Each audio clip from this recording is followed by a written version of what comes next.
गुरु तुम हो ज्ञानी ज्ञान के दाता, मुनि गुरुवर को करके प्रणाम गाऊं मैं सुबह शाम।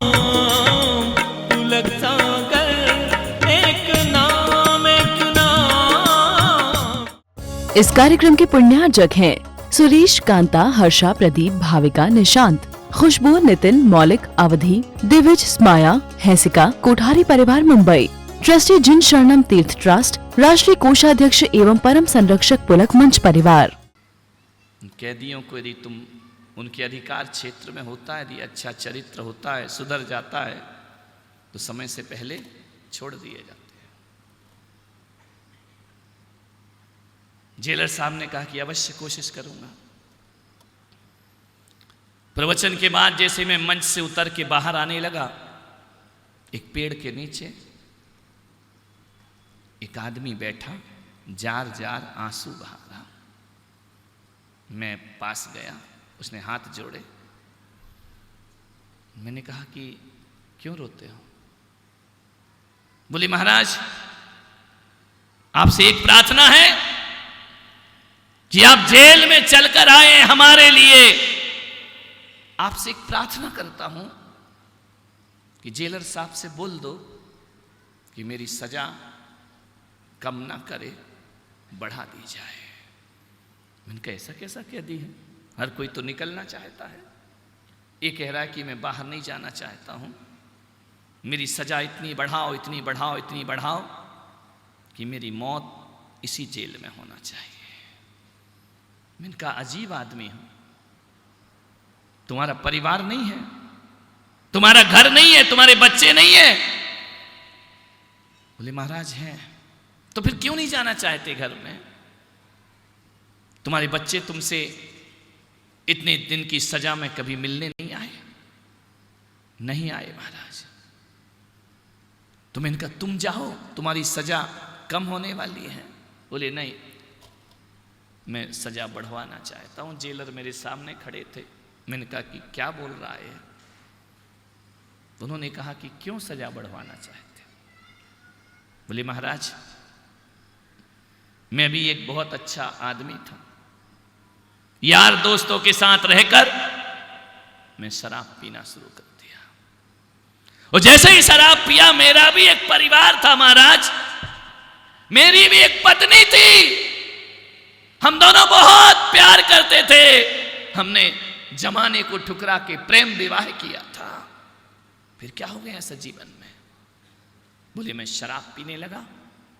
पत्नी ने कहा देखो, हर चीज बर्दाश्त कर लूंगी, गरीबी बर्दाश्त कर लूंगी, दाल रोटी खा लूंगी, चटनी रोटी खा लूंगी, लेकिन प्लीज पैसा कमाओ या ना कमाओ, ये नशा नहीं होना चाहिए जीवन में, ध्यान रखना। मती मेरी मारी गई, मैं दोस्तों में लीन हो गया, दारू पीते रहा, पीते रहा, पीते रहा। पत्नी रोज परेशान होती रही। एक दिन की बात है महाराज कि हम पति पत्नी में झगड़ा हो गया, और इतना झगड़ा कि पत्नी ने कहा कि अब मैं तुम्हारे साथ रहने वाली नहीं, अब मैं यहां से जाऊंगी, ये घर छोड़ूंगी, तलाक देती हूं मैं तुम्हें, क्योंकि तुम नशे से बाज आने वाले नहीं हो। मैंने भी कह दिया कल की जाने वाली आज चली जा। सारा प्रेम 7 जन्मों की कसमें एक ही जन्म में टूट जाती है मेरे भाई, ध्यान रखिए। पत्नी बच्चों को लेकर चली गई। इसने कहा कि चलो पत्नी गई, अब आराम से इस घर में रहेंगे। दोस्तों को बुलाया, शराब की बोतलें खोली, पूरे घर को शराब खाना बना दिया। शराब पीने लगा, मस्ती करने लगा, खाना बाहर से आने लगा। हम सब दोस्त मिलकर के महाराज शराब पी रहे थे। एकदम से दस्तक दी किसी ने दरवाजे पर। मैंने सोचा कौन है? दरवाजा खोलकर देखा तो मेरी पत्नी अपने बच्चों के साथ खड़ी थी। मैंने कहा तू तो भाग गई थी ना, आई क्यों वापस? बोले मैं गई नहीं थी, मैं यही देखना चाह रही थी कि मेरे जाने के बाद तू मेरे स्वर्ग जैसे घर का क्या हाल करता है। मेरे दोस्त सब शराब के प्याले लिए बैठे थे।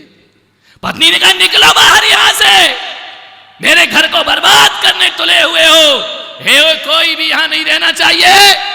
मैंने, मेरी पत्नी ने बेइज्जती करके मेरे दोस्तों को बाहर निकाल दिया।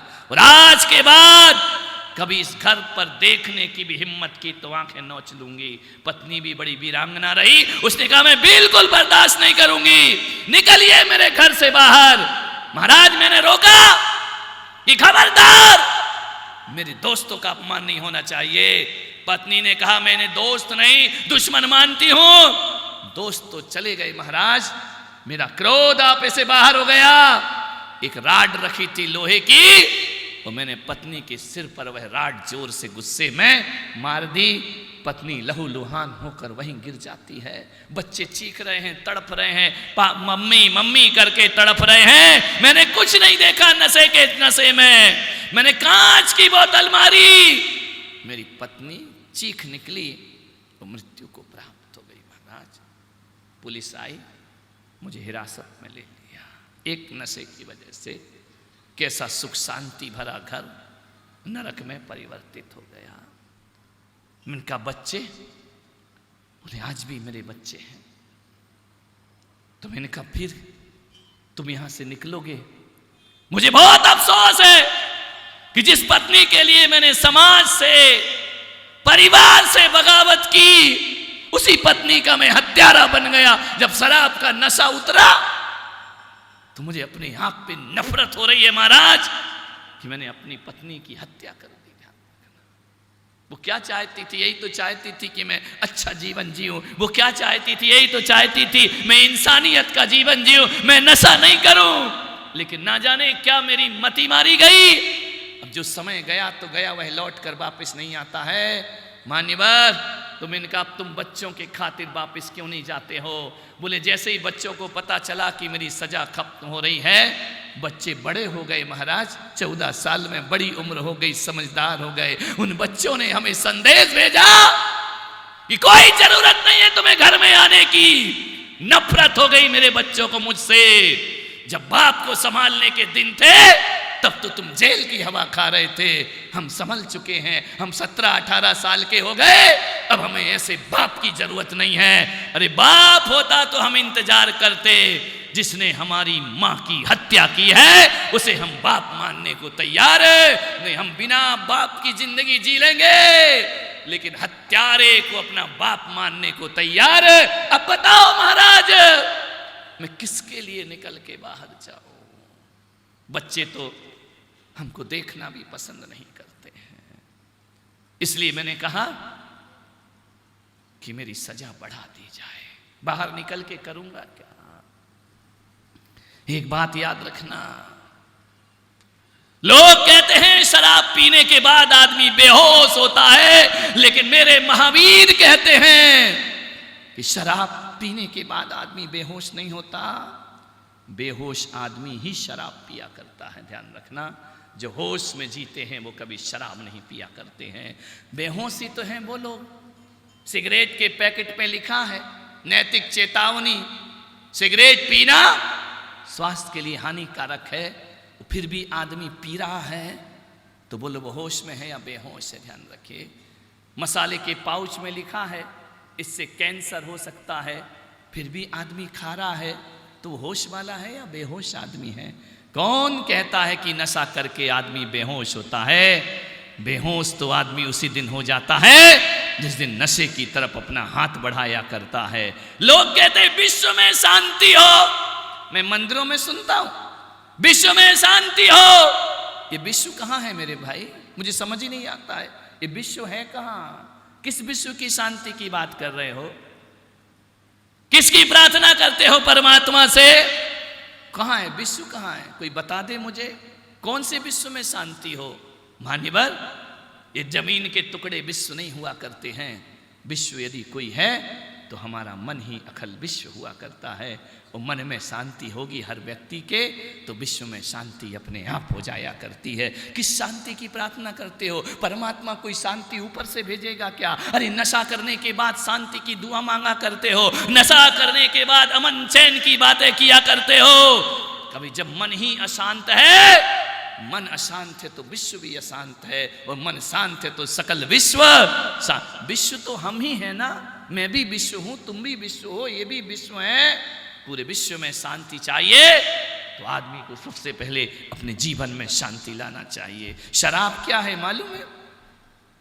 3 अक्षरों से बनी है, शा रा और बा। सा का मतलब जो सड़ाती है, रा का मतलब जो रुलाती है, और बा का मतलब जो बर्बाद करती है, उसे शराब कहा जाता है। ध्यान रखना, जो सड़ाए रुलाए बर्बाद करे वह शराब हुआ करती है। मालूम है शराब का जन्म कैसे होता है? जन्म से पहले अंगूरों को सड़ना पड़ता है, अंगूर सड़ते हैं, फिर शराब की बेटी का जन्म हुआ करता है, फिर अंगूर की बेटी का जन्म हुआ करता है। शराब में पहले अंगूर सड़ते हैं और बनने के बाद वो बेवकूफ सड़ता है जो अपने मुंह में लगा करके शराब पिया करता है। ध्यान रखिए, उसकी जीवन में सड़ जाता है, उसका जीवन बर्बाद हो जाया करता है, कोई फर्क नहीं पड़ता है। देसी पियो या विदेशी, शराब तो शराब ही हुआ करती है। शराब बड़ी खराब है, ध्यान रखना। अंतर इतना है कि बड़े बड़े महलों वाले कमरे के अंदर होकर पीते हैं और एक गरीब सड़क के बाहर आकर के पिया करता है तो दोनों ही शराबी हैं, तो दोनों ही सुरा सुंदरी के शौकीन। एक बात याद रखना, मैं आज बात कर रहा हूं, उड़ीसा में चक्रवात रोज रोज नहीं आता, सुनामी आई थी। उड़ीसा में चक्रवात रोज रोज नहीं आता है। गुजरात में भूकंप हर साल हर महीने नहीं आते हैं मेरे भाई। और राजस्थान में सूखा हमेशा नहीं पड़ा। इस बार तो पूछो ही मत, झमाझम बरस रहा है राजस्थान, गलियों में पानी पानी। हाँ, उदयपुर बचा है, बाकी सब जगह भर रहा है। ध्यान रखिए, सोचना है आप।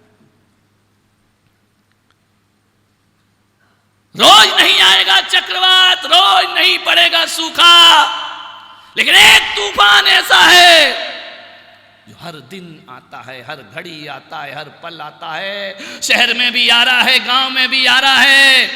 वह तूफान कोई तूफान है तो बोतल का तूफान हर घर में आता है मेरे भाई। हर पढ़े लिखे लोग समझदारों के यहाँ भी आ रहा है। मान्यवर, आपसे मेरा निवेदन है, इस तूफान को यदि समय से पहले नहीं रोका गया तो देश को डायोजनीज एक विदेशी दार्शनिक हुआ, वह भारत आया, स्वागत में उसे शराब परोसी गई, विदेशी शराब, महंगी शराब, पैमाना भरा। डायोजनीज ने देखा,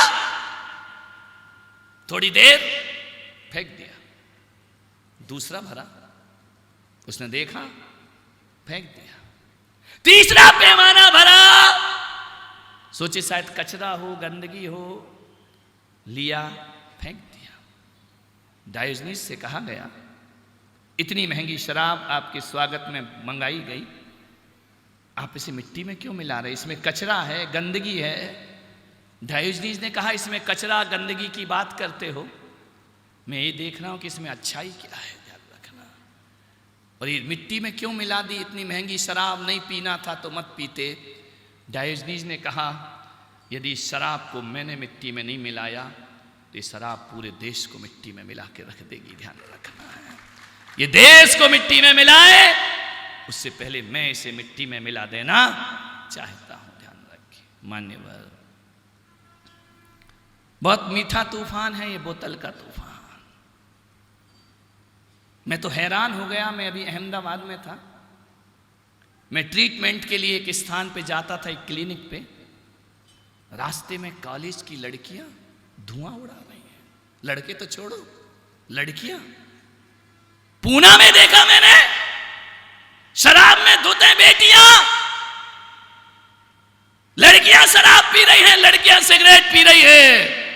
क्या होगा इस देश का हाल, ध्यान रखना। मान्यवर, शराब और एक गंदोदक और एक गंगा होती है। मैं पुलक सागर कह रहा हूं कि गम मिटाना है ना, गंगा में नहा तो चंगा हो जाएगा और शराब में नहाएगा तो भिखमंगा हो जाएगा। ध्यान रखिए, शराब तुझे कहीं का नहीं छोड़ेगी, भिखारी बना करके छोड़ेगी।